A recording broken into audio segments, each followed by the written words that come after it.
La parole est à Madame Véronique Louwagie. Merci, Monsieur le Président.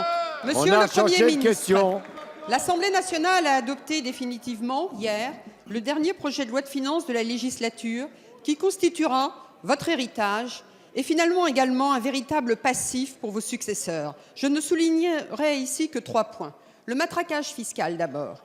Votre majorité n'aura eu de cesse de recourir au bricolage fiscal qui s'est mué bien souvent en matraquage fiscal pour des franges entières de contribuables.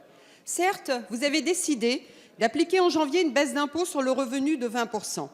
Mais ce cadeau du Père Noël Hollande, ne sera octroyé qu'à un nombre très limité de contribuables. Il faut en parallèle rappeler, depuis 2012, la pente ascendante de la courbe de l'impôt sur le revenu, avec une progression ayant même atteint 14 milliards d'euros. Ce sont finalement 31 milliards d'euros de prélèvements en sus durant ce quinquennat pris aux ménages. L'insincérité des comptes ensuite. Vous en appeliez, Monsieur le Premier ministre, à notre responsabilité. Et là également, notre responsabilité est de souligner cette insincérité des comptes. Vos prévisions de croissance, vos schémas budgétaires semblent si peu réalistes que même le Haut Conseil des finances publiques est, dans son avis du 14 novembre dernier, extrêmement réservé.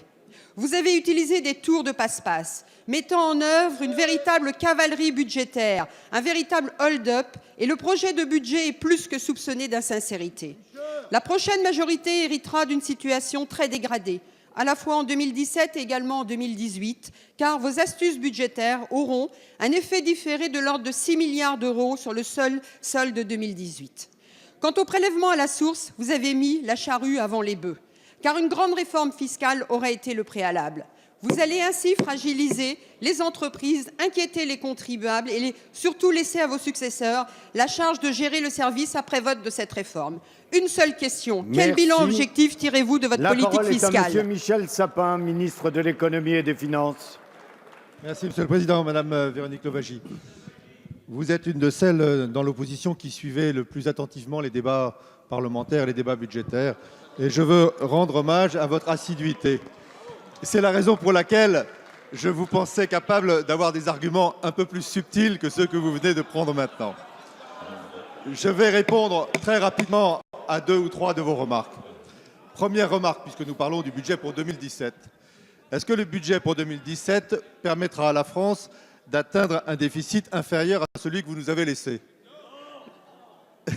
Vous-même avez le sourire aux lèvres, car vous savez très bien que le déficit que vous nous avez laissé était supérieur à 5%, Bon, et que le déficit que la Commission européenne elle-même reconnaît comme étant celle que nous pouvons atteindre sera inférieur à 3%.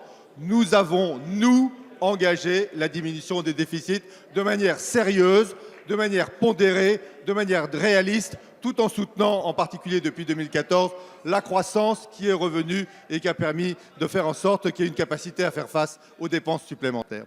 Deuxième question, celle des impôts.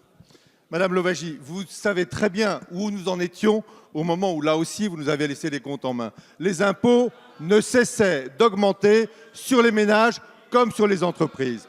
Le budget pour 2017 est un budget de baisse des charges pesant sur les entreprises, nous continuons à les baisser, et de baisse d'impôts pesant sur les ménages, nous continuons à les baisser, c'est la réalité. Enfin, il y a une grande réforme, celle sur le prélèvement à la source. Je comprends tout à fait qu'elle soit débattue, c'est normal, ce sont des sujets lourds, importants et qui peuvent être éventuellement difficiles à mettre en œuvre. Eh bien, nous avons ensemble, ici, réussi à élaborer une très belle réforme du prélèvement à la source qui nous met enfin au même niveau que tous les autres grands pays d'Europe et du monde. Le prélèvement à la source, c'est de la justice et de l'efficacité. Merci. Tout ce que vous n'avez pas fait.